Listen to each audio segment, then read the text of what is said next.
mid lane twice and getting him some good things going. Uh-oh. Have something we really want to do. We see the channeling coming out for the Tide Split, immediately getting impaled. The Vladimir immediately getting impaled and deleted by Darius. Raging Newsom running into the backline, gets immediately stunned by the E, but we do have the Darius Noxian Guillotine repeat strike. Here it goes. He does get the hemorrhage off on 2 people, and he does get another kill for his team on Frosty end, but they are able to survive. There's no more damage coming out for this big play. Java able to pump out so much damage with him, and Seasonat able to take the teleport from the Rise, ultimately coming in. Big Java able to get the weak spot, and boom! OC Nation with the 2 first 5 plays.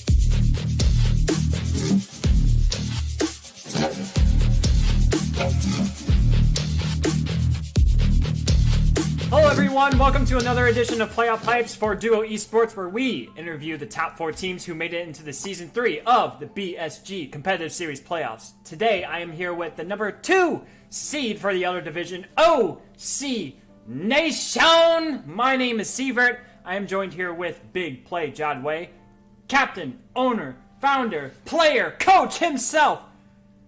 Big Play Jadway, honored to have you here, my man. And we're here with Killjoy, ADC for OC Nation. Gentlemen, how are you doing tonight? Doing great, man. Doing great. Doing good things, like doing your country proud. Exactly. If you even are or not. I mean, I know there's some military people here in the DUO server and whatnot, but of course you guys are just sitting at home on your computers playing League of Legends for your country, doing NA proud by not even hitting rank 1 in your accounts or anything. Rank 1 gold. Hell yeah.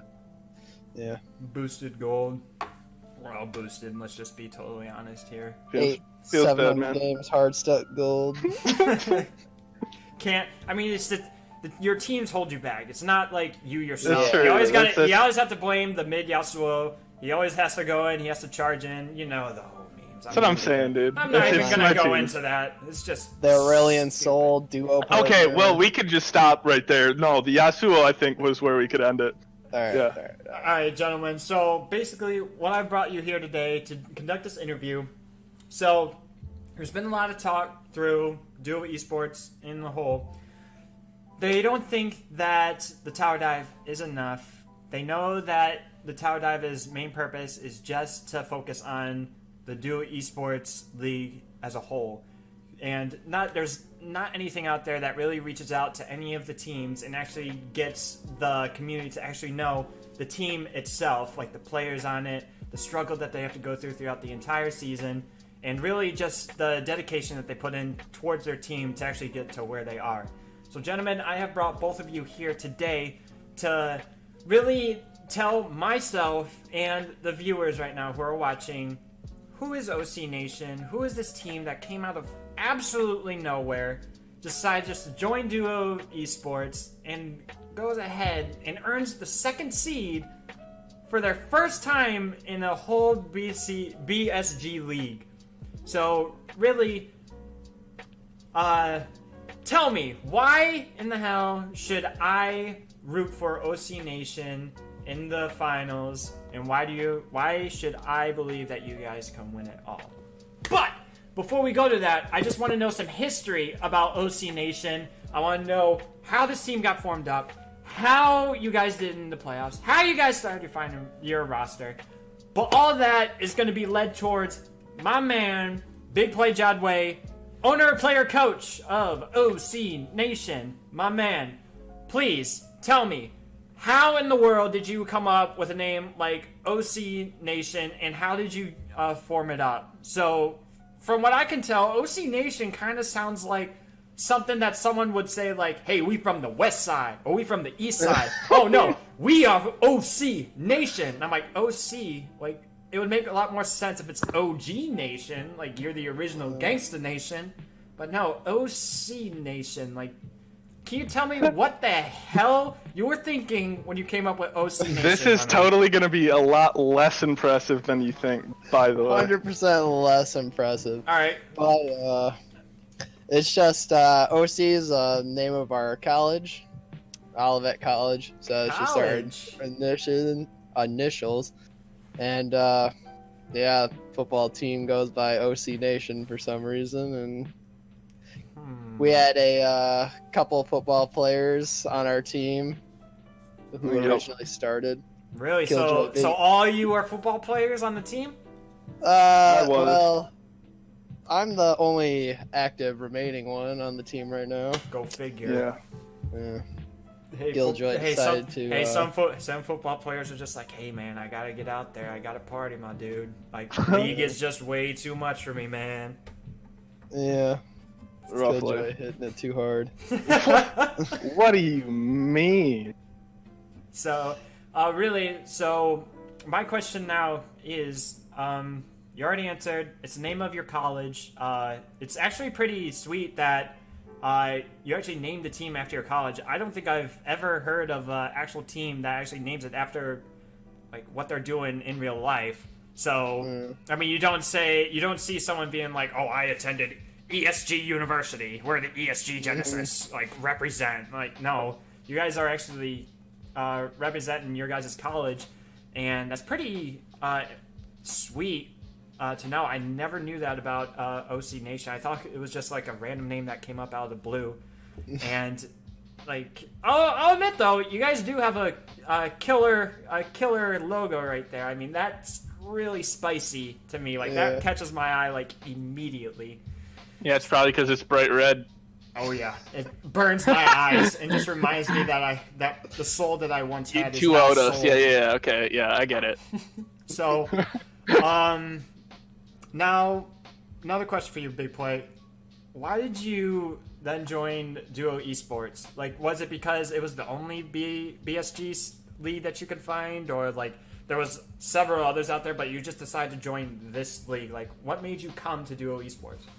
Well, it was mid-season 2, and I saw on the league boards there was a top lane tryout for one of the teams. I think it was Black Magic Gaming. They were low tier last year, and then it brought me to the Discord, and I saw the community was pretty active and everything, and I thought it'd be cool to join up. And so then I got with Killjoy and asked if he wanted to join me and create a team. And Well, to be fair, we also had one more person, but he kind of stopped playing League recently and started getting back into WoW a little bit more. As most players with League of Legends right now, which is pretty sad, but I mean, hey, Right, for sure. they'll eventually come back, right? Like they can't stay on WoW forever. I hope, but I mean, Yeah. this man's been playing WoW for 14 years, so. But yeah. Yikers. Yeah. Not saying anything about that though, because I'm not a WoW player myself. But obviously, WoW is definitely a good game. I mean, nothing against WoW in general, but anyway, moving on to the next question for you, Jadway. So after you joined the team, or after you joined the league, and you had to get your starting roster together, like, how'd you do it? Like, did you get any help from any different leagues? Like, did you get help from like any of your friends, or like did you just spread the word out and be like, hey, we're making a team, hey, be a part of it? Or did you ask anyone from university? Elaborate on that. Like, how did you guys get your actual starting roster together? Well, Killjoy, 2 of his friends are on the team right now. That they're pretty well known for all of us on the team. So we have like, I think 4 of our starters are people we know, and then I'd say 2 others came in the league boards. I just posted, hey, we need support, or we need fill position, and that's where Comet Killer came in. I'm pretty sure Drakenrich actually joined the Discord, and I saw his post on the team recruitment and picked him up. And then same with Orca Love or King. And yeah. So we have a core that's a nucleus that is friends, and then we've picked a couple to round out our team. So that's actually pretty interesting, because it kind of sounds like what happened to... I'm going to bring up a whole different team from Season 2 when you guys weren't actually in. Fair enough. There was like this story, like this is the like huge story that completely took everyone off guard in the Duo League last season. There was this team called Nevermore that actually was at kind of like an impasse at like a certain point, and at one point, like everyone except for the team captain left the team, like legit left, and it was just the team captain on there, and he's like, bruh, like what am I to do here, man? Like, why are you guys leaving me with this? And really what happened then was he eventually brought in, I believe it was the top laner. It was actually the top laner for AOL right now. But he went under Sievert. but he went under a different name back then. And then I believe what happened then was that after he joined the team, he got like a bunch of his friends together, like friends that he met. I believe it was like in real life or something that he met or whatever. And he actually formed that team together, and like the squad was like whole, like they were new, like a whole different squad, and they were able to climb from like 11th place all the way back up to 6th place and make it in the playoffs.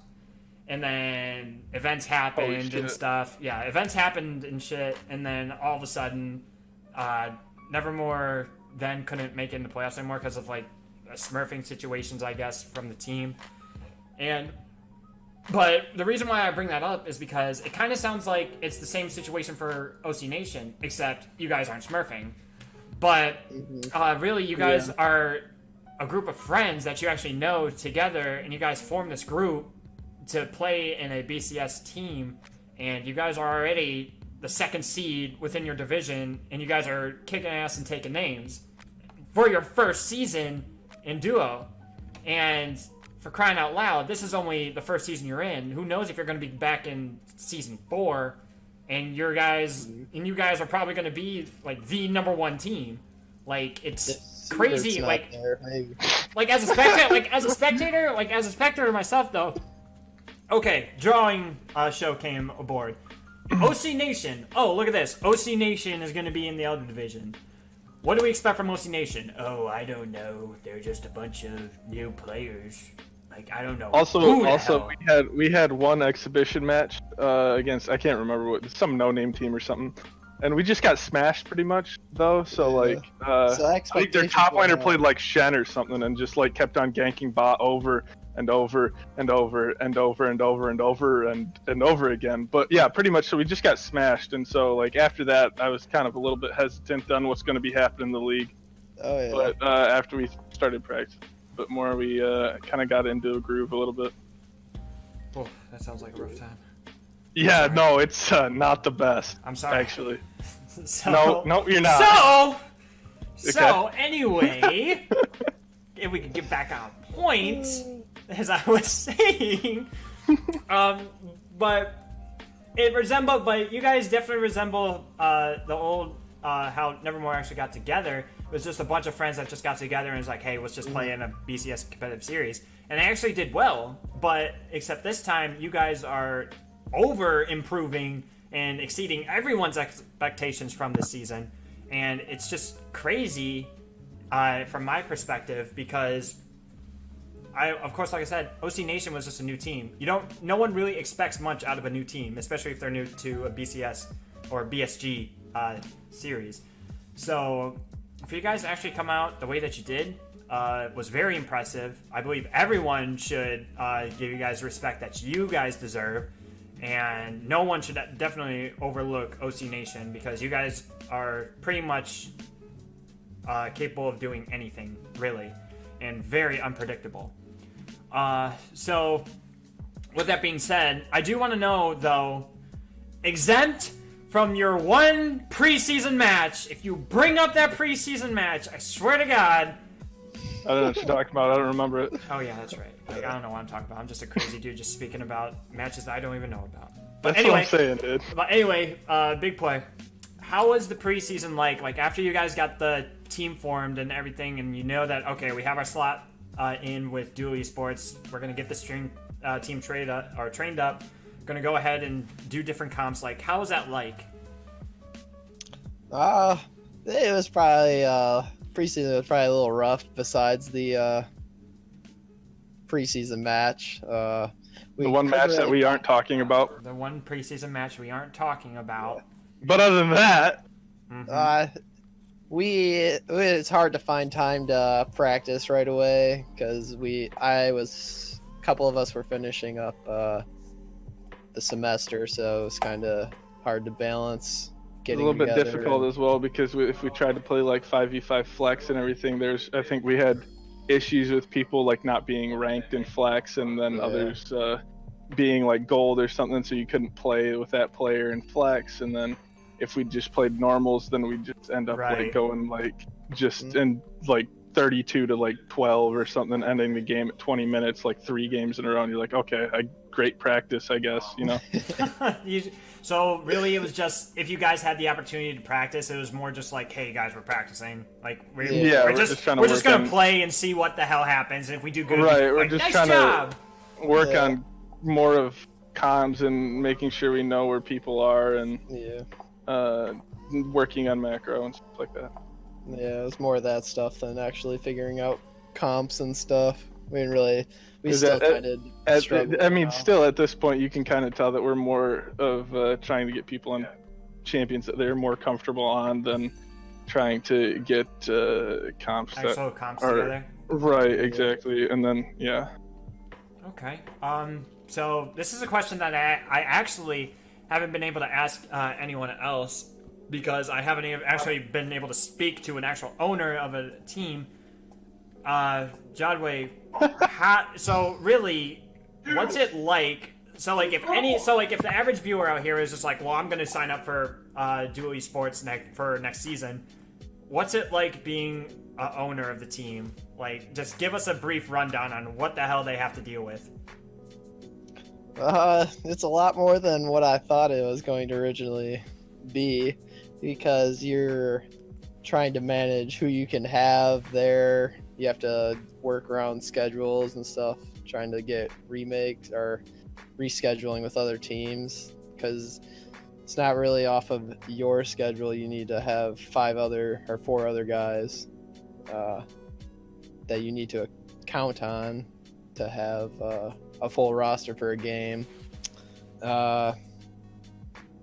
It can be challenging at times getting your team together for a match because a lot of people have work and other extracurriculars. But so it's just, in short, stressful as hell. Oh yeah, because you say that, hey guys, we're having practice at this time of day, and make sure you're there, and then all of a sudden something else comes up and it's like, oh hey, my dog just threw up on my shoe. I can't make it because my shoe is now glued to the ground due to his vomit, so I can't really move. And it's like, well, how are you letting us know right now? You should be at a computer, right? Nope. And then disconnects for the entire night, and you wonder, where the hell did that guy go? Yeah. Like situations.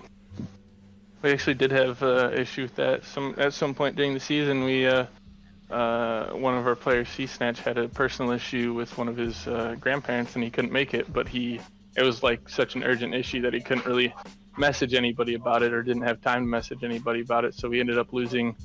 I think we lost 3 bans there, and then the one ban that we wanted to ban for sure was Kaisa, and then Kaisa ended up popping off that game, and we lost the game. Yikers, man. I think that was against ESG. Yep.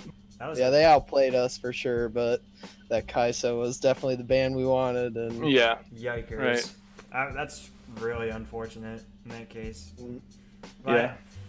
Hey man, I mean, that's the deal. What you have to do with being part of an owner, I guess, man. I mean, if shit happens, and there's not much you can really do about it. I mean, like, you can't help it if, like, someone's gonna show up to a match, and then like 15 minutes later, it's like, dude, we're about to lose all of our bans. Where the hell are you? Like, it's just, in short, being an owner of like any team, it's just too much of a headache. That's why I find like being a player to be like easier rather than being an owner of a team. Because did you own a team at any point? Would I own a team? Did you? Like, I don't know your history with the league. There was a team I was gonna try and start up, like, for okay. this season, but then that eventually collapsed. I mean, it didn't collapse. Like, I had everything in line and everything. It was just I wasn't there enough because I was dealing with too much personal issues at the time. Right. Okay. I couldn't really say. I couldn't be like, hey guys. I mean, you guys are gonna go into DUO. You guys are gonna go into DUO Esports, but you ain't gonna have much of a captain, or you ain't gonna have much of a owner. For sure. So yeah, I guess. I'm just gonna let you guys just do you. Just go. Go for it. You got it, guys. Fly away. It's pretty much what I was saying. I trained you. You go like, for I trained it. you. Make me proud. And later on, that team went ahead and they became AOL Phoenix. Yeah. Ah. But excuse me. But aside from that fact, we're not here to talk about any team. We're here to talk about you guys, OC Nation, number 2 seed. So that's enough from you at the moment, Jodway. I'm gonna let you keep on relaxing there with your Justin Bieber haircut. We're gonna go ahead and we'll move on. We'll go ahead and move on. Hey. Justin Bieber ass. I don't have the flow. I mean, I guarantee if you get that little you'll be able to get that flow. Yeah, on give going. me a Jake. Show me the hair flip. Come on. I can't. Come I on. got my Xbox One headset on. I don't think. Is that I don't want any of the viewers to faint during this, so we'll just go. Is that a product placement? Yeah. Are you sponsored by Xbox? I am Holy actually shit. Microsoft. Yikers, man! Already getting all the sponsorships already in only first season. I love it. Yeah. But anyway, we'll let you sit there and look all attractive and whatnot for everyone else. While I move over to Killjoy. Killjoy, you are the all-star for the Elder Division for ADC. First season in the league. What in the hell? I don't even know, man. I mean, I watched you today when you were playing. It was honestly, I wasn't able to see exactly how well you could perform until you played in the All-Star match against everyone, against all the other All-Stars. And holy hell, man, you were popping off. I mean, for you being a new player into the league. ASOL. Exactly. Right, yep. Exactly. It's like you came in, you were just like, I'm just gonna come in, I'm gonna wreck these nerds. I don't care who the hell's on my team. We'll just go ahead, let's just play this stupid game. And then that's what you did. And honestly, you were fun to watch the entire time. So really, my first question to you is, what actually got you into wanting to join into a BSG league and to join the competitive scene? To be honest, Jodway just texted me one night and was just like, "Hey, you guys want to play a fucking league?" I was like, "Wait, what the hell do you mean?"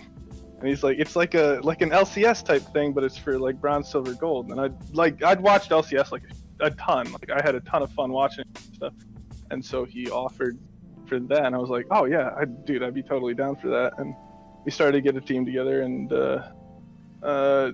we had one or two hiccups along the road, one or two games that didn't go badly, most notably one. And I started kind of doubting a little bit how we would match up against everybody else. And then we started getting into the season and kind of turned around, and it ended up just having a blast, man. Like it's just being there like with a group of friends playing league. So in short, when you were told about this by Jodway, so you were actually interested in the whole competitive scene for League of Legends, like even before you were even told about it? Oh yeah, so basically I played Overwatch before I played League, and I followed a team, or Cloud9 team, and they had like good players in there, and so I started playing League, and I was like, okay, so is like Cloud9, do they have a team for this? Is there like they have a squad for this? And it was like last season, like right at the start of the split, and Cloud9 started like 8-0, and I was like, oh my god, dude, great! Like Cloud9's like they're popping off, like they're going ham, and so I started watching that, and so I just kind of been watching LCS like as much as I can ever since. And then he offered me to play in like a competitive series the same way that like LCS is played. How was your? So like, were you? So I'm guessing your emotions were like excited? Like you were so hyped to actually Oh yeah, get into it? I was ready, dude. I was excited, and then he said he needed an ADC, and like probably like 2 weeks before he messaged me about it, I kind of stopped playing ADC a little bit and started playing a little bit more mid lane, like playing like champs like Echo, and I was starting to like work with Aurelion Sol a little bit, and then like I think Talon and stuff like that. I started playing mid, and then he's like, "Yeah, we need an ADC." So, okay, yeah, no, for sure, I'm totally in. So definitely. So compared to the both roles that you actually played, which one are you like the most comfortable with? Like, if you were to play it, so if you were to go against, if you were about to play like right now in an official match, like, and they were just like, well, we need a mid or we need an ADC. Like, which one would you feel you were the most comfortable in? Oh shit.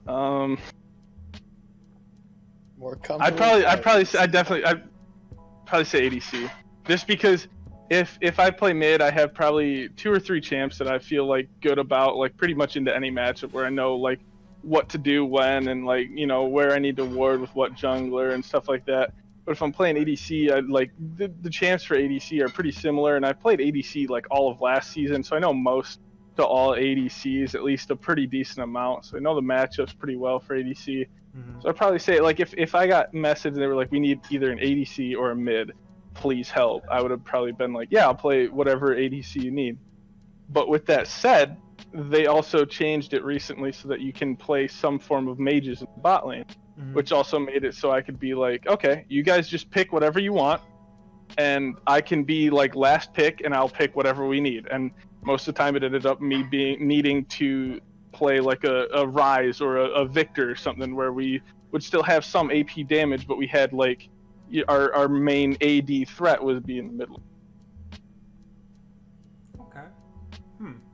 And so for the majority of the season, I just kind of ended up being like the we'll just wait and pick you later because we can get the champions that these guys like right now. And because I liked mid and bot, and mid and bot champions were both good bot, I was like, yeah, just wait, get me whatever. Yeah, that's true. It definitely shows your versatility. So, like, if, for example, your mid laner was out for he was out for some apparent reason, and, well, you had your sub ADC, but then you could be like, hey, I can actually go for mid. Makes Jadway's job a lot easier for not trying to search for an E-sub or anything like that. It's definitely a trait to actually, a good trait to have on any team, a versatile player that can pretty much play any role. So for that, I salute you for that. Thank you. Thank you for being that kind of a player. I try, dude. I try, you know? Alrighty. So, at the beginning of the season, or not really particular in the beginning of the season, so tell me about your experience through the preseason. Like, I know you mentioned like there was a couple of unfortunate matches that actually happened throughout the entirety of the preseason, but you as a player, what were your key like points that you wanted to try and perfect, or the key things that you worked on during this preseason, and pretty much your overall experience like as a player? Like, how did the preseason go for you? Like, walk me through that. I think the main thing I worked on throughout the preseason was just having the ability to keep the wave outside of our tower compared to either pushing into our tower or slow pushing back to the enemy tower. And it just like, it took a lot of pressure off of our team, not knowing that bot was probably not going to get ganked if the wave's just outside of tower but not crashing tower. Right. And it let our jungler do a lot of stuff around the map rather than having to worry about getting bot ganked. And if he had an opportunity, there was just an easy gank bot. So I think trying to make sure that the wave was just outside of tower is probably one of the biggest things that I was trying to work on, and make sure that I kind of perfected a little bit. And I think there was multiple games where there was plenty of opportunities to continually keep the wave right there. Right. Even if I gave up a few CS here and there. So mostly wave management was your key focus during the preseason, like something that you tried to manage a lot better. Yep. Yeah, that's. I kind of figured that like macro or micro is going to be like we've already been working on micro. Micro is just your play individually, but macro would be what you would need to work on if you're trying to play with a competitive team, and I think it really showed this. Right. So that's actually something that can actually separate good BSG players from bad BSG players is definitely wave management. I mean, we can go on and on about like what can make a player good, like what kind of mechanics that he needs, like what kind of micro and macro that he has. But when you think about it, though, if a player basically knows the basic fundamentals of wave management, that can be the difference between you being bronze 5 to like a gold 1.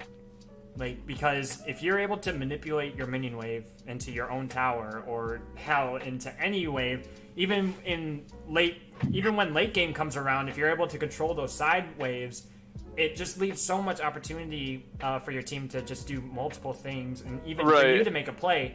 And like I said, that's what separates from good BSG players and bad BSG players is definitely wave management. Right. And for you to actually look into that is really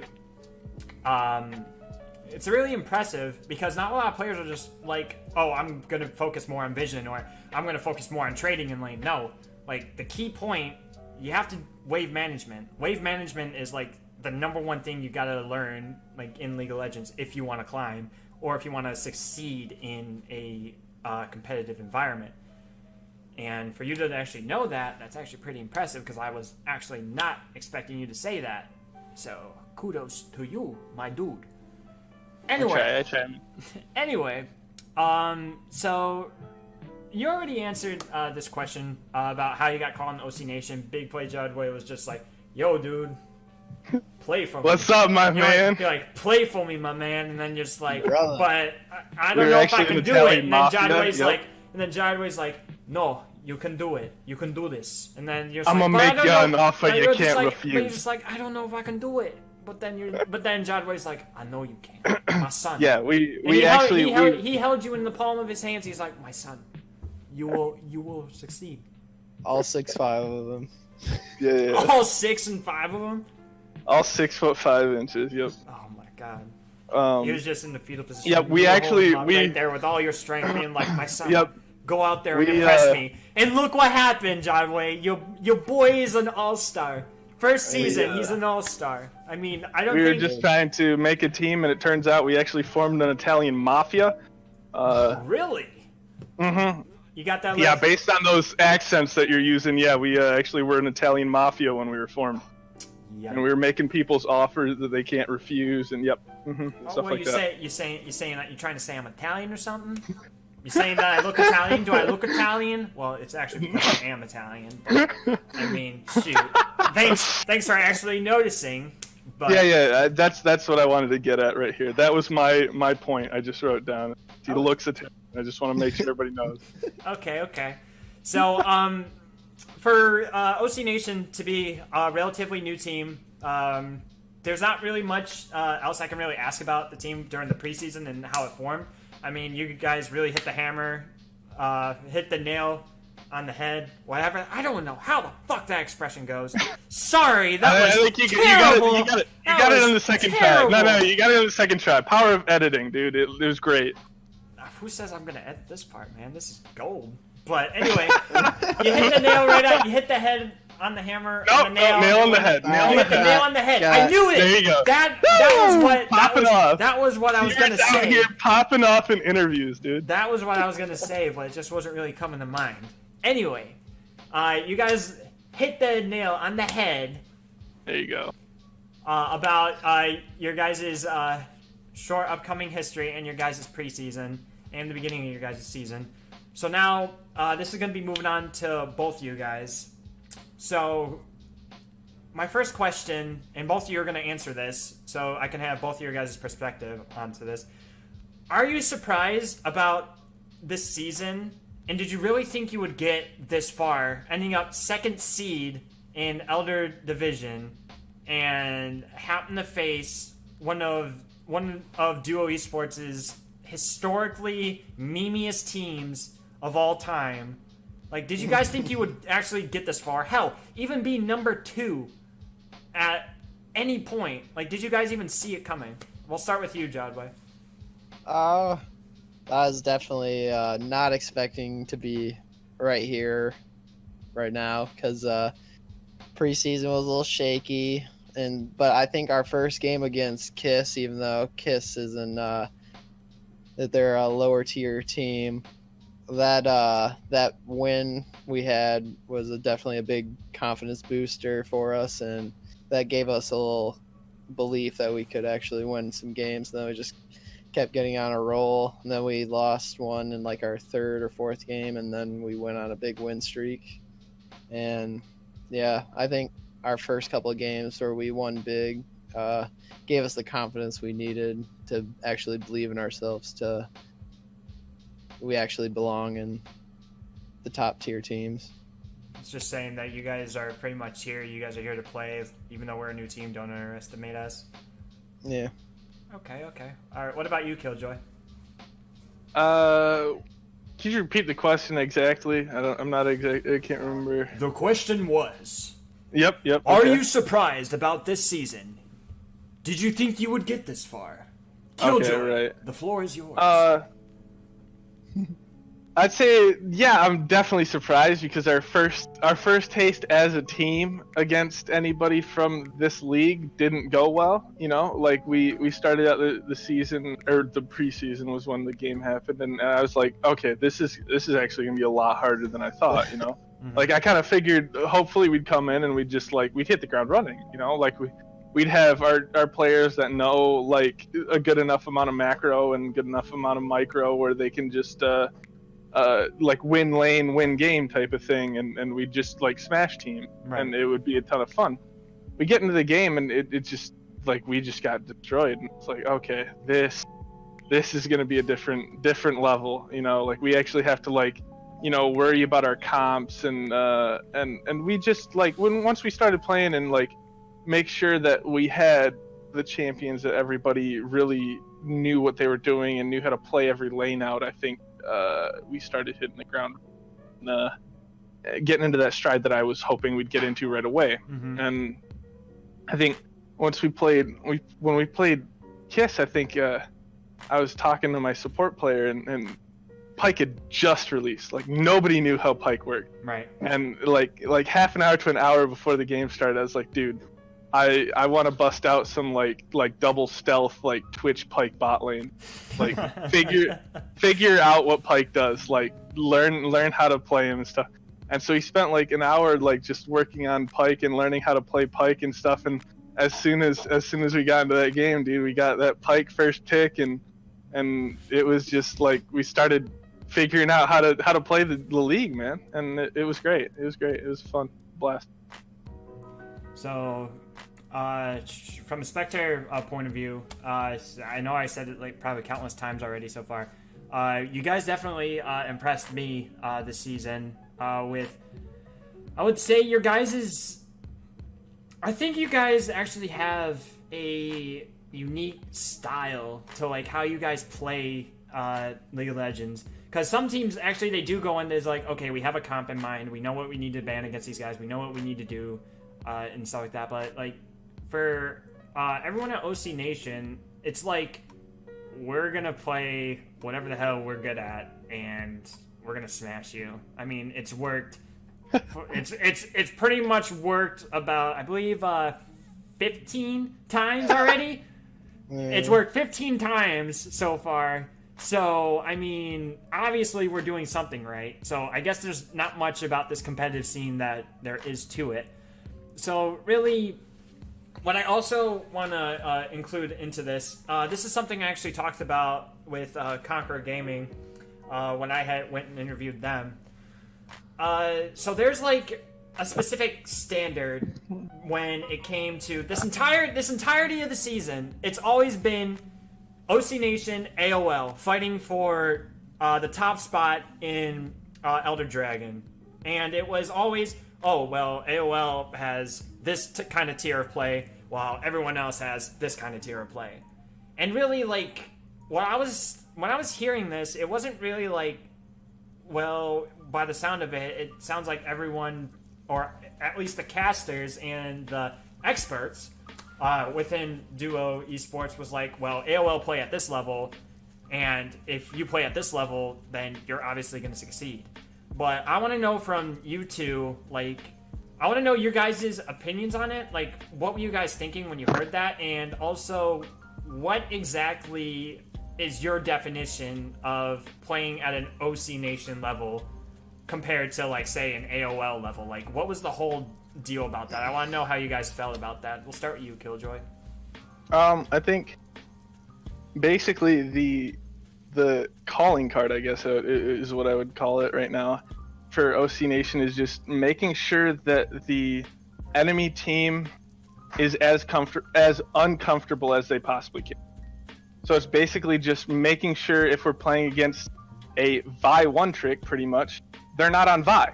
Right. Like, you know, just making sure if we're playing against an Azir one trick, they're not on Azir, you know? Mm-hmm. Just making sure that they're in situations that they don't normally face, and then making sure that we're in situations that we are used to and know how to make an advantage out of that, you know? Right. And then when it gets to the point where you're playing against teams where their top laner can play Swain Vlad, Shen, Gangplank, or someone else, you know, like you're kind of just banning pick your poison type of deal, and then that's the kind of point where we need to reach and be able to start working around with a comp where we have someone that, like, our top laner and jungler and mid laner all are comfortable on champions that all have really good synergy with each other, compared to just being like, okay, you're good on this champ. Right. It's you're good on this champ, you have synergy with this player, and your champions have synergy. Okay, so like you're saying there's some points when you're facing opponents that where you actually do have to go and you have to be like, okay, we have to have a team comp for this team because there's not a lot of champions we can ban from that team because their champion pool's like the size of freaking Russia. Right, and there's exactly, yeah. and there's like, and like you said, it's a pick your poison. So like even if we ban this champion, well, they got 60 other champions they play in that position alone. Yep, exactly. And it's like, okay, then what the hell do we do there? Like and then that's when it comes to, as you said, it comes to actually when you actually do have to develop a composition against this team. This is the game plan that you're going in, and if it fails, it fails. If it works, hell, it's what we practice. And that's kind of what I see the beauty in the competitive scene is that, you can go into any of the matches and be like, okay, let's go in with a solo queue mentality. We'll just play all the champions that we're comfortable on and just see where the hell we get. And then it works. Like, don't get me wrong, it definitely works, especially in BSG series. But then when it comes to that case to where it's like, okay, these guys are actually playing as a team, their champion pools are huge, they can actually play different comps, we actually have to start strategizing against this you get to the point where you're like, I saw this in LCS, I can play it, you know, and then you don't have that much experience on something. You're not a challenger player, you can't pick something up in 5 games. Right. You know, you have to play the champ, and you have to know like the ins and outs. And you have to know the ins and outs of certain compositions. So if I play a protect the ADC comp, I can't try to go 10-0 on a Maokai top lane or something like that. Like, I have to do my job, because the part of me doing my job in this composition is just don't feed my ass off in lane, farm as well as I can, and just be there for my team whenever they need me to be. That's all I got to focus on while I'm playing this game. And that's how it's like for every situation. And the bot lane's perspective is, well, if my ADC gets behind, we're kind of fucked in this situation. But I do totally agree with that. Like, there are some certain situations where you do have to have a composition instead of going in with solo queue mentality. But Jadwe, what about your perspective? Like, what actually, like, for you being the owner and the actual, I don't know if like you'll be like the lifeline, but like for you to be the owner of the team, like you have that sense of leadership for OC Nation. What is it like to actually hear that, well, this team is performing at this standard, but your team is like down here. So if you want to play at this level, you gotta be up here, and your team's right here, and we're not impressed. Like, how does that make you feel, really, or what are your thoughts on that? Honestly, it just fueled a fire for us, I guess. It would kind of just sparked us to prove them wrong, because we're really just here to have fun, play as a group of friends, and when people are saying that there's one team way up here compared to we're middle of the pack still, but we're still winning games, not getting respect, it's just like, you don't really listen to it that much. You just kind of like, hey, let's just go out here and have fun and see where it goes. And we met our expectations because we knew we were a good team when we were mid-season form, but we still weren't getting the respect from many others, and we were just like whatever and kept playing. And honestly, from the spectator point of view, I mean, I honestly was kind of getting sick and tired of hearing that, well, AOL is at this level and every other team's like down here, like they need to be at this level. It's like, stop, like there's no point to overhype one certain team. I mean, you're just looking at like how they're performing in like the matches, like why they're winning all these games. Yes, I understand AOL is oppressive, but what you're not seeing is that, hell, you guys are pretty much tied with Conqueror, who is the second best team in all of the league right now, and you guys have the same record as them. Like, I never ever hear OC Nation being the team that you actually have to fear. Like, I never hear it in any conversation. OC Nation's just the team that, oh, well, I mean, they're playing a game today. We'll take that under roll. It's just like, it kind of made me a little bit, I wouldn't say angry. Like, it didn't make me angry. It just got irritating to hear, because I always like to hear that, well, even though the number one team's up here, well, OC Nation's right here, or Conqueror's right here, or ESG's right here, or some other, like, hell, Kiss Gaming's right here, just right next to What are you trying to say about Kiss Gaming, bro? Kiss Gaming are the true fighters in here, man. I mean, Kiss Gaming went, what was it, like 2-17 the entire season, yet they played every single game and never disbanded. They're the true. Yeah. They're the true warriors. Yeah, they're just apparently OC Nation. They're just a group of friends that are trying to have some fun. Right. And I mean, for sure they could improve on some things, but I don't think that winning was definitely the main reason that they joined the league, you know what I'm saying? Yeah, like they were just a bunch of people that just wanted to play and just get a feel of the competitive scene, and there's nothing wrong with that. Absolutely nothing wrong with that. But the thing is like, what kind of gets under my skin is, this is what these teams are here for. Yeah, it is a competitive league, and yes, they're all trying to strive for that one goal to reach the finals and win it all. But you have to think about it. It's a game. We're all playing a game. We're all playing it for the same reason. We're all playing it for fun. Yes, the community, like, we have a community that's around us that can hype up some teams and talk trash about other teams and stuff like that. But that's the whole spirit of the game. That's how this game is what it is right now. I mean, it would be just bland if you were just to say, okay, these teams are playing this week. It's like, okay, well, what's happening? Well, nothing. Oh. Okay. Right, for sure. Whatever. And like I said, it's not particularly, you have to single out a team and say that these guys are the standard.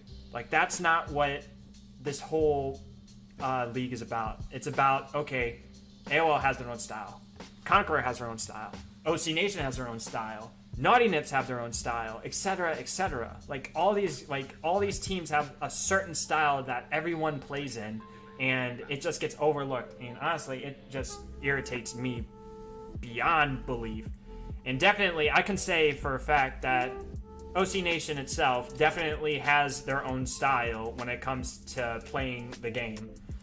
And I just think, honestly, you guys were overlooked this entire season, and you should have gotten more recognition than you already had. But, I mean, come on. Like, you guys deserved at least a little bit more. That's fine. We'll take the underdog role, really, because I've never really liked recognition as much. And then when they were talking how I'm like as good as the AOL top laner, it's like, stop. I don't really care. You could say his name. I mean, nah. We can't.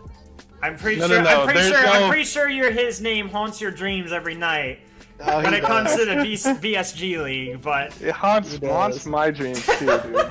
Yeah. He haunts more than one lane. He haunts a lot of players' dreams. I mean, for crying out loud. I mean, I heard from Rutledge himself when I was speaking to him. He was just like, I mean, he kind of played it off too. It was kind of like, oh, I don't think he's that good, but I mean, I kind of.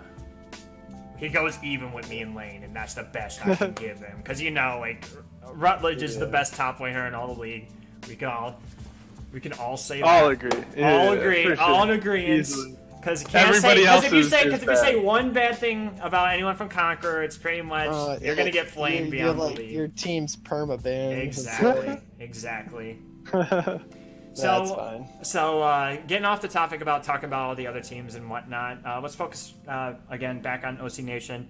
From both of you, I want to know throughout this entire season, through all the good times and the bad times you guys been through, what was your highest high? What was your lowest low? What's the one thing you're going to remember about Season 3 of BSG DUO Esports? We'll start with you, Jodway. Your highest high, lowest low. I think the highest high was the team fight top lane against Conqueror where their Zach decided to dive and we were down by like 10k gold. Zero chance we should have won that game. And they dove that and we ended up wiping their entire team and that fueled the comeback against them and we started making our way back and slowly beat them. And then our lowest low is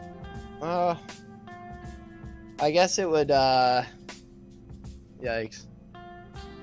Probably the second match of the regular season against AOL where we were like hitting our strides and we were feeling really good going into the match and then it kind of went south and it wasn't what we were expecting. We were expecting a good match, but it kind of was just not what we were expecting. It was just a whole because when we look at the standings, it was Kiss Gaming was down here, and then AOL was like way up here, and it was like, oh Jesus! Like you went from facing in the future the least performing team first, and then I was like, "Whoa, yeah, wow, we can actually do this. Dude. We can do this. This is easy." And then all of a sudden, AOL come in, and they're just like, "Oh, yeah, oh God, yeah, right now." No, that actually, yeah, that can tilt any team, especially for a new team that actually has that fire after their first match and first win of the season. And like you said, it was like, yeah, like we can actually do this, and then like to get a devastating. Was it that devastating? Like the first regular season match wasn't really because we just got off because I think we played like the third game or something against you guys and it was not that far from our preseason match and it was kind of like whatever, they're good. So but then we won a bunch of games and we ended up beating Conqueror, who was supposedly the best team at that point in time, and so then we were feeling really good. And then going into that second match against you guys during the regular season, it was like, guess what, guys? You mean AOL, not this great interviewer's team, because he is not. He's an intermediate. He is not a player. What he said. Yes. But no, I totally understand. Like, yeah, there's that certain point to where it's just like, yeah, like we beat the number one team at the time, and like we believe we can beat the number two team, and then when that time comes, you're like, oh my lord, like what in the hell is wrong with like it is tilting. We fucked up. Right? Yeah, like yeah, exactly. We fucked up, and that's a good high and low low. I actually think. What about you, Killjoy? What was your high, your low? So most of the like mid-season, I was like mages and stuff, and like just playing passive in lane. You know, just trying to make sure that I'm like farming evenly. I think there was one game where I played like Victor against Misfortune or something, which that is not the lane that you want to play against as someone that wants scale and farm. You know, And so I think after that point where we were playing like mages and stuff, bot lane, they were just like, you want to just play like, just play like an ADC, just play like Lucian. Right. Bot lane. And so I played, like, they just first picked me Lucian, which, I mean, is not normal for the OC Nation to, like, pick anything ADC in the first half of pick phase or whatever. Mm-hmm. And so I got Lucian like 2 games in a row and went like 9-3 and like 11-2 or something on Lucian. It just felt great for me personally, just to finally be able to just like go, just like do what you want to do. Like you're on Lucian, like a champion you're comfortable with in the bot lane in the 2v2, like just go, dude. And that felt great. And then I'd say probably the lowest low was, God, like the third time we got 4-manned against one of the top teams in the season. It was just it was probably like the most demoralizing thing seeing. I remember seeing a Talia wall come over tier 2 bot lane as their Gen Flash taunted me playing Lucian under tier 2, and seeing our like jungler was like taking his raptors, and our top laner was like just pushing the wave but not like actually taking tower, and then like our mid laners like slow pushing starting it was slow pushing, okay? Right. Our mid laners starting to like move over, but like it's just me and my support under tier 2 bot lane. It's like 4 people there, and dude, that was so annoying, because like based on the way the early game went, like it went pretty even, but I think that we would have had the advantage once we got like a few more levels and stuff, and then we just didn't get the chance to do anything else. That just felt demoralizing as like an individual as well. I think his are more highs and lows as a team, and I think I was thinking more highs and lows as an individual.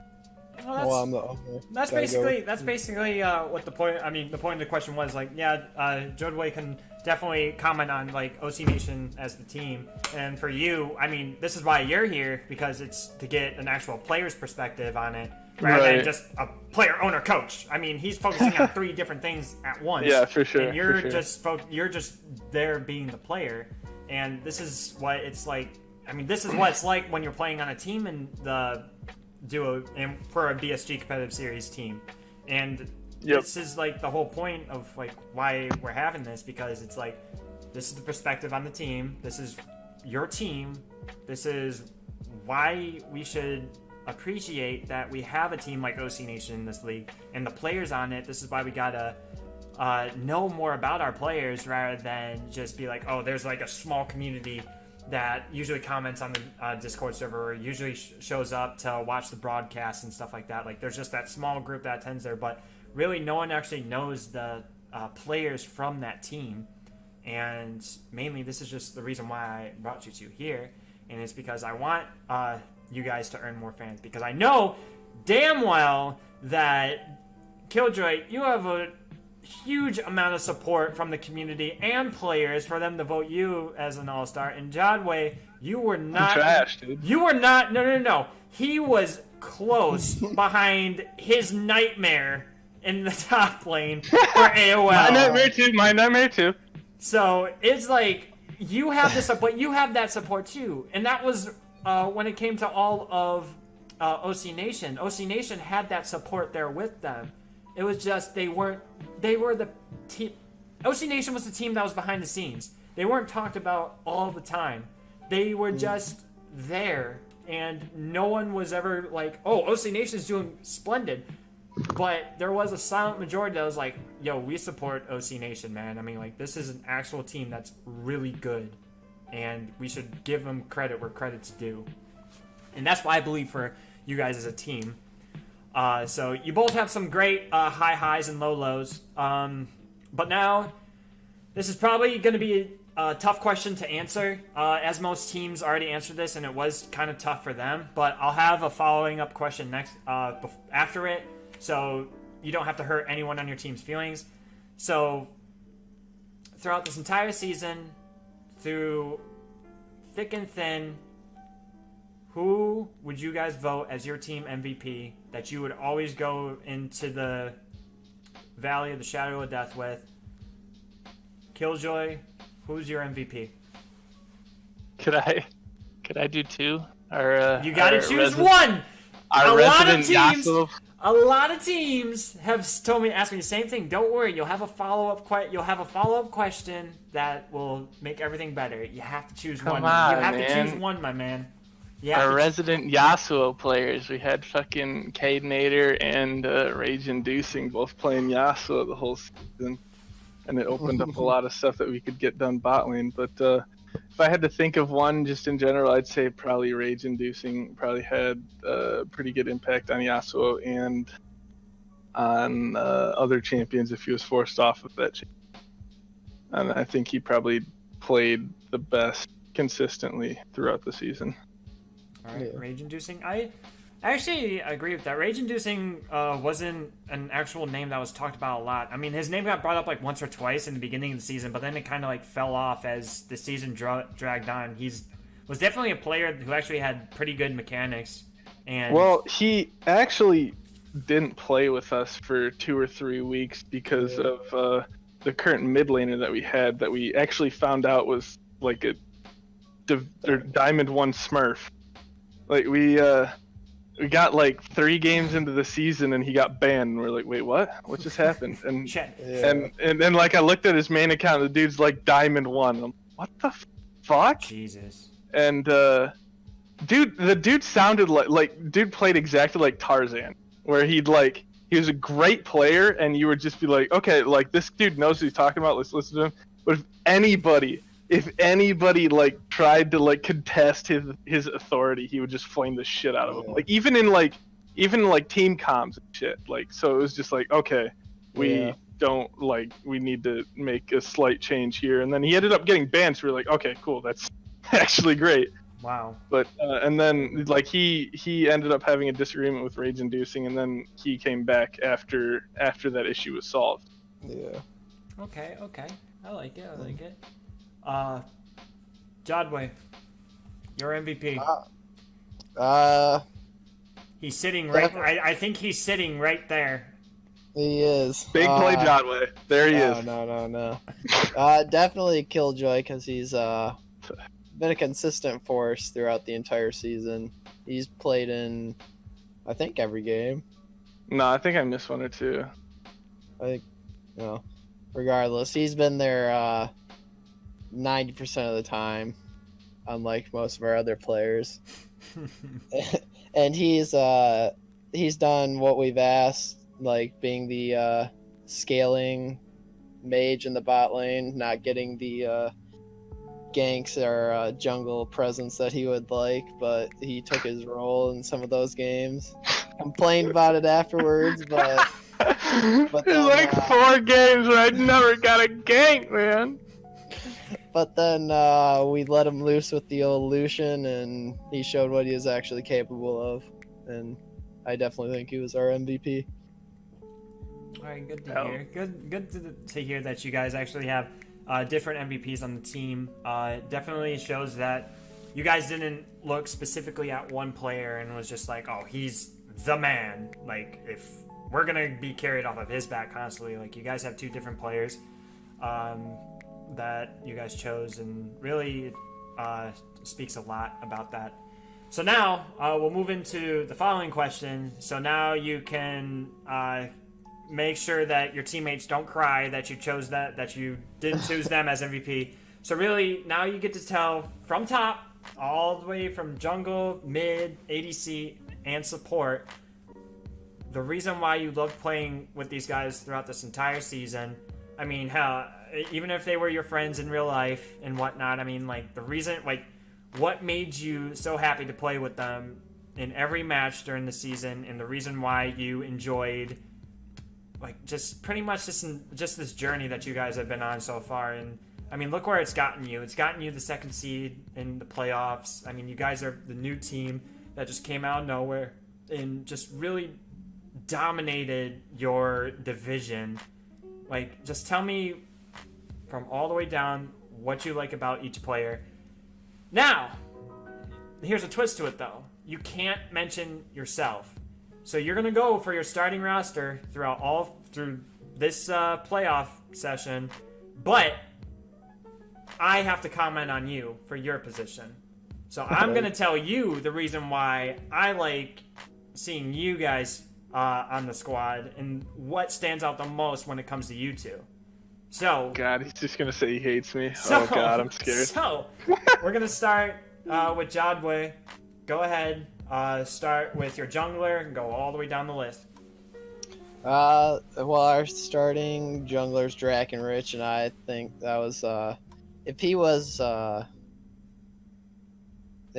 with our team the entire year, we would. I think we'd have a co-MVP with him and Killjoy because he's been a really good acquisition for us, and he's a very non-selfish player. He plays the Sejuani, and even though the Gragas hasn't gone too well for him in the BSG games, he's been playing the tank for us, and it's what we've needed. Tank engage, and then Rage and Deucing has been a really good player for us. I guess he was more like our team fight shot caller, I guess, and that was a really valuable asset to have. Then Killjoy, he's our MVP from my point of view. He's very consistent, does what he needs to. And then C Snatched, I guess he was. I think he was kind of our carry in our game against Conqueror with the brand. He was definitely the reason we won that game for sure. And he's been consistent on being a more carry type support, and which would allow Killjoy to get those CS leads freezing, because I remember watching the VODs over a couple times. He was zoning off both the bot laners while Killjoy just free farms. And then Cadenator, big shout out to him. He's my girlfriend's little brother. He just comes in when we need him to, and his one trick Skarner in the jungle. Hell yeah. Worked here and there. And then his 2 games of magic on Yasuo I have never seen before, ever. And a huge shout out to him because he just comes in and fills wherever he needs to. And then Comet Killer, he's probably our most vocal member, like shot caller wise. He tells us that more macro, where we should be warding, where we should set up plays. Like, he's definitely our main shot caller when it comes to it, and big shout out to him. And we haven't seen Orchid King or Barty Bard yet in the games, but they're people I've met through solo queue, and yeah, not much to say on them yet. They haven't played, so. Alright. Some good stuff coming out of the owner player coach. I'm liking it. Killjoy, what about you, man? Okay, so starting with top, I said Jadwe. Great thing about having Jadwe on your team is you never actually have to worry about like him being like out for a game. You know, like some players they'll be like 1-3, 1-4 or something, and they just continually just keep like bashing their head against the wall and just 1-5, 1-6, 1-7. You're like, oh my god, please stop. Right.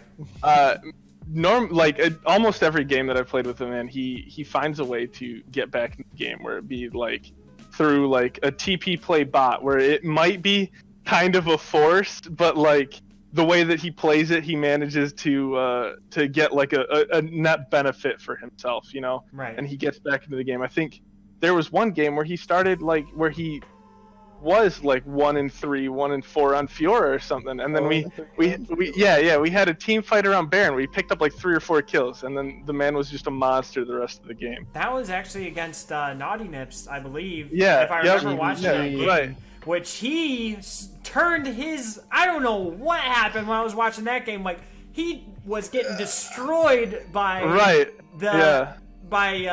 think Darius, it was GVG. Yeah, it was GVG at the time. And he was considered the best top laner in Season 2. And I'm like, oh my god, it's just going to be another rundown. And oh my god, he got another dunk on Fiora. I'm like, what in the hell? And then all of a sudden, the man turns on a freaking dime. And I'm like, oh, there you go. You just let Fiora pop off. And now here you go. They're actually winning the game now. I remember him being like, oh shit. And I just hear like fucking... Ally slain. I'm like, ah! And he was like, I looked at the scoreboard. He was like, 0-3. I'm like, oh dear lord, this is gonna be a rough one. And then we like, I remember watching the VOD later, and he just like he tower dives Darius and just like insta one shots. I'm like, what the fuck? Like this dude pulled it off. Like he made a great comeback there. But like he managed to do it in like a lot of different ways. Like sometimes it's just like he doesn't pop off in a team fight, but he splits and he draws enough pressure where he managed to like come back and actually like pass his lane opponent in CS and just get like a lead through that, and like just drawing pressure that way and then backing off when he needs to, and he always plays really well with that. Right. We had Super Swims was our other friend that played with us, and he played like 1 or 2 games, and he the man wasn't like too into like the competitive scene, so he didn't really know what's going on, you know. But he played his champs well. He has like 2 or 3 champs that he plays really well, and he came in, he played like 2 or 3 games and did what he needed to do. His communication was a little lackluster because he had no fucking clue what he's supposed to be communicating because it's competitive compared to solo queue. You have no clue. Right. And so like I remember one time he invaded blue buff and didn't tell anyone, and just like ended up practically getting like 2 of us did. Dude got collapsed by bot lane and mid lane, and we're just like, you good there? He's like, no, I should be good. And then I'm fine. He's playing like Warwick, and he turns around and ults someone and like gets 3/4 of the HP back, and we managed to like get over there before he ends up dying, and like we just saved the situation. He's a great friend, but he has no fucking clue what's going on. Great. Drakenrich, dude's a monster. Like I don't really know. Like he I don't think I've ever had a jungler use the term I just finished my clear, I'm off the map, be careful, before I played with Drakenrich, you know? Yes. What? Yeah, like I've never actually had anybody be like, okay, I won't be there if you need help. Careful, you know, like. Yeah. And he's right. Yeah. He's worried about everything that you should be worried about, and it's great to play with. You don't have to worry about a lot of things, and he's aggressive, but he's not too aggressive, and I think that really just helps our team. Like because if he knows that he can make a play, he's like, boom, I'm on it. Like, and we just follow up. We have trust. Right. And that's great to have. And then if he doesn't think he can handle it, he's just like he communicates that with us, and he lets us know what's going on. For sure. Mid lane we had Cadenator and Rage Inducing mid lane, and we had Caden in the jungle, but he pretty much done what we've asked him to do, you know? He likes to play Nivea, and he ended up having 1 or 2 games where he played Nivea really well, and he played a Skarner in the jungle, and dude popped off in a few games on Yasuo. Not sure how he did it, but he managed to, and I don't really know what else we could have asked. He did everything we really wanted him to. Mm-hmm. And then Rage Inducing has just been versatile the whole season. Like I think Jodway missed 1 game, and he went and just popped off on Renekton. Like went like 5-2 on Renekton. Yeah. Just randomly. And I didn't really know he could do that. And then fucking just went back to mid, played some Yasuo, shit on some kids, and like it was fun watching.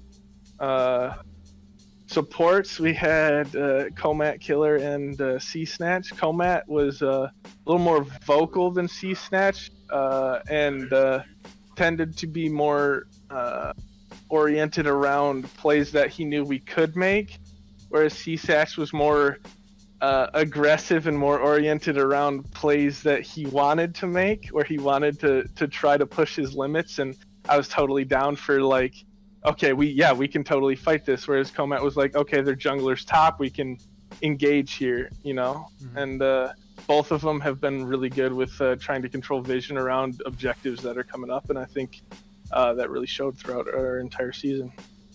But I think almost everybody that we've played with, I've had a good time playing with, and I've really enjoyed. Okay, good stuff from both of you, actually. What I actually want to say will come after I talk about both of you, and then after that we'll go ahead and move into our final topic of the playoffs. Because currently, you guys, I believe, are the longest session I've had right now. But I mean, hell, it's a joy. We're popping off. I mean, crying out loud, man. I mean, it's a joy to talk to you guys from actual players. And I mean, I myself am getting to know like a lot more personal stuff about you guys as the players, rather than just, oh, this is the top laner, this is the ADC of OC Nation. Yeah, we have a sub spot open if you want to join as a sub for our team for playoffs. I can't do that. Not today, buddy. There's already a roster lock. I can't. I already signed a deal with the devil. I can't really shift my weight. So okay. So who do you want me to talk about first out of you two? Oh, definitely the Jackie Moon of the team. Jackie Moon. Jackie Moon. Okay, buddy. All right. So. Big play Jadway. What's there to say about you? Well, from a spectator point of view, there are two things that stand out the most when it comes to you and like how you actually play your lane as the top laner for OC Nation. One, you are more of you're the guy that knows, if I have to go in, I'm going in, and my team is going to be behind me when I go in, and I trust them to do their job. And honestly, you've made so many great team fight initiations that I think you have the most initiation out of any top laner in the entire league. And that itself speaks numbers. It's showing that you're not just the usual top laner who goes ahead and is like, I'm just going to farm my lane, and I'm going to wait till mid-game and almost late game to actually join my team and actually team fight. No, you're looking around the map. You're being proactive. You're looking for plays to actually get any of your lanes ahead if you need to do so. You're always there for your team. You're always proactive, and that's one thing that stands out to me. Another one that stands out to me is the way that you actually play. Like, for when it comes to your early game, yes, there is some points where there is struggle, but Shin taught me well. But there is some points to where it like seems like it doesn't affect you. Yeah, I got 0-3'd in the first 15 minutes against a Darius. Who gives a damn? I'm still Fiora. I know what my champion's capable of. I'm still gonna do my job, and of course, you did it. You have confidence in yourself saying, okay, I know I can, like, I know my team's here, they have my back. I'm going in when I need to, when I have to, and I'm just going to go in here, I'm going to get the job done. You're reliable. You know when you need to initiate. You know when, you know your job and you do it well. And hell, you doing what you were doing has gotten you second seed in the playoffs and you have gotten your team to the point that where it's at today. And for that in itself is very, very honorable. And not a lot of people can say that because you're a new team. And not anybody has any confidence in you being a new team that's holding the second seed.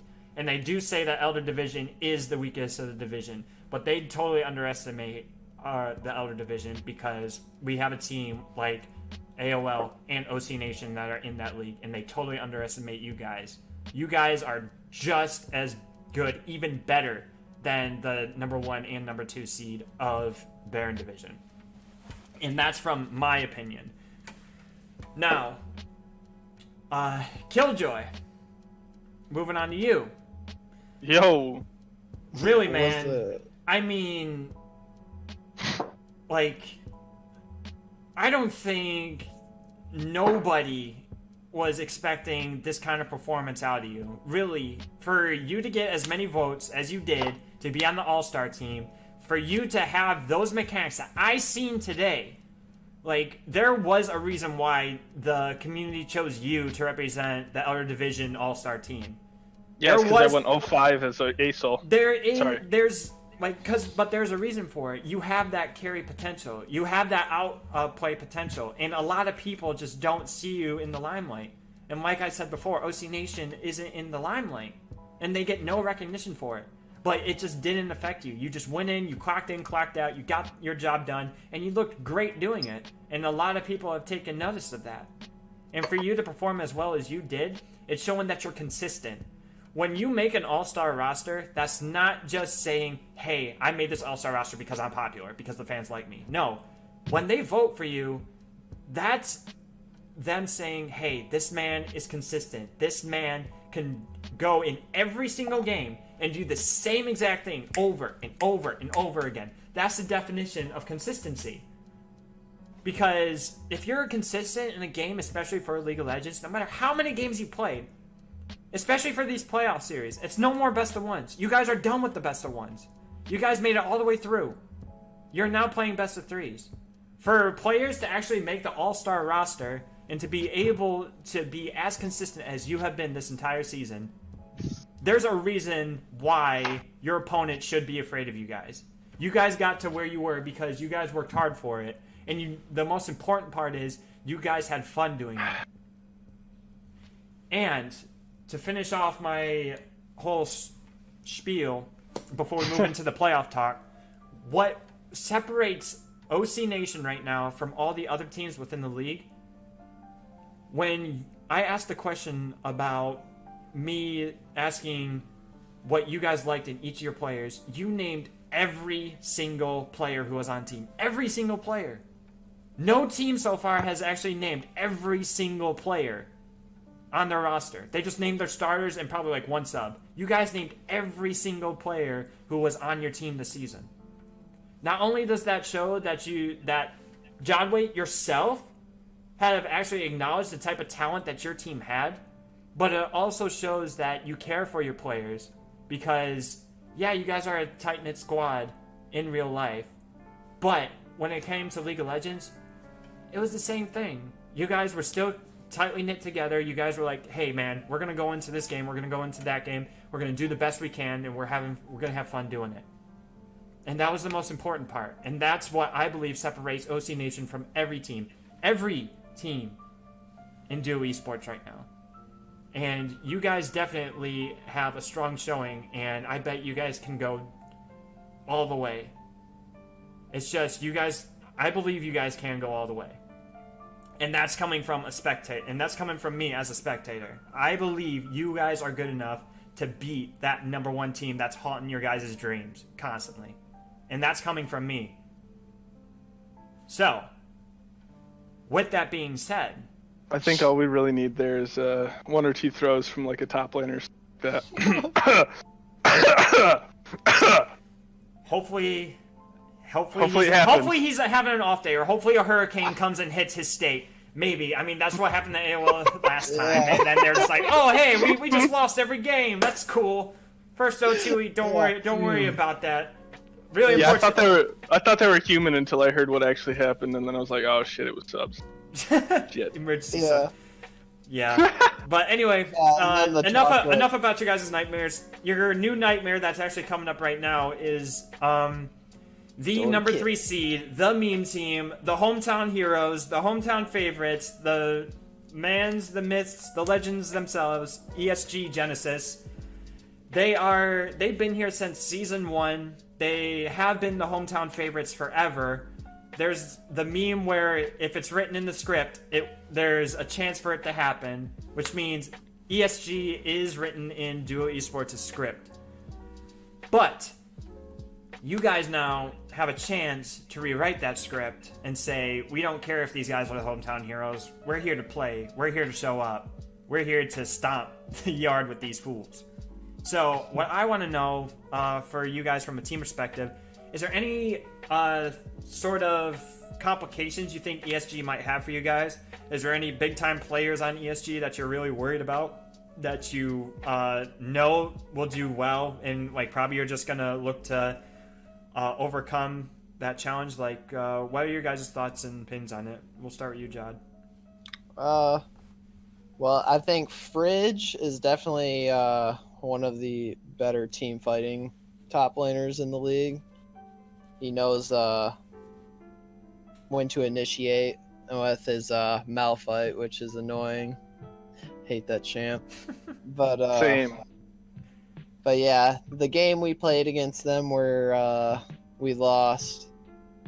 If they have a Kaisa on their team, it will be a problem, but that'll definitely be one of our bans for sure. Count on that. Okay. And then, but I think we just need to. I don't know if there'll be complications. I guess I just think it'd be more us outplaying ourselves and giving them openings for them to beat us, I guess. Right, because ESG has that potential of, yeah, if they can get behind, but if you make a couple of mess ups yourself, they're that team that can actually come back from that deficit, which ESG has proven time and time again. That's why they made it to the number 3 seed. They have been in that situation many times, but they were able to crawl out of it.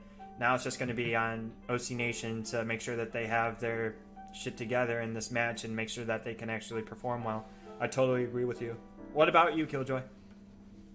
I think for sure trying to go back to what we've been doing all season is just getting people off of their comfort picks. You know, so making sure that Kaisa isn't available or, you know, anything like that. And just trying to see if we can get them into any lose-lose situations for themselves and see if they can outthink themselves and end up, you know, losing something they didn't mean to, or trying to just out macro them. I think will probably be the key to winning this one. Is just trying to sneak something when they don't expect it, or do something when they don't expect it, or just trying to make sure that we get that lead going without having to worry about outplaying them before anything else. You know what I mean? Yeah. You're just still going to stick to your strategy of just make sure they don't get a comfort pick. If they do, I mean, you'll work with it. But I know you guys are good enough to get into that mode of, okay, we can shut this player down if he gets his comfort pick or whatnot. Like, I have total faith in you guys to actually perform well against a team as ESG. Definitely, I can say right now, from the community standpoint, going into this match, like you guys always like to be, you guys more than likely will be the underdogs in this situation. You may be the higher rank or the higher seed, but still, ESG are the meme team. They're the hometown heroes. But honestly, it's up to you guys in OC Nation to rewrite that script and say, we're here to play and we're here to win it all. So with that, this has been the longest session of playoff hypes with you guys, but I'll tell you, I've enjoyed every single minute with you guys. Definitely, you guys have definitely been that one team that I always love to watch play. Like, whenever I see OC Nation versus so-and-so, or so-and-so versus OC Nation, I get so hyped because I'm like, these guys, they're repping the Elder Division, man. They have to do the great for us, man. I mean, they're popping off. I know, they're popping off, man. Like, it's like, you guys are definitely enjoyable to watch in my eyes, and definitely if you guys return in season 4, like, you guys will be the team that I would always love to watch. No matter if you win or lose, you guys are so enjoyable to watch to me. So before we actually close this out, though, do you guys want to give out any shout outs to anyone in the duo community, to your teammates, to anyone else on another team? Like, give me your shout outs. Anyway. I think Jake should go first. Okay. I guess I play support. Always chatting with him on general chat. Good guy. That Mundo game really haunts me. Can't get over it. But yeah, he's about my only shout out. All right. What about you, Gil? So I think I have a few. I just want to point out that there was like a month or so ago where I was playing just a random, I think, flex queue game, and we played against this guy named Sievert on Master Yi, and we ended up beating his ass, even though I fed my ass off, and we won.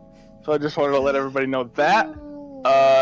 And then I think there was I was talking to someone today. It was a Discord tag edgy e-girl about playing A-Soul, and that was actually pretty fun, just talking about different stuff with Aurelion Soul. And not many people play the old Space Dragon, and it was yeah, it was pretty fun talking with someone else that plays them.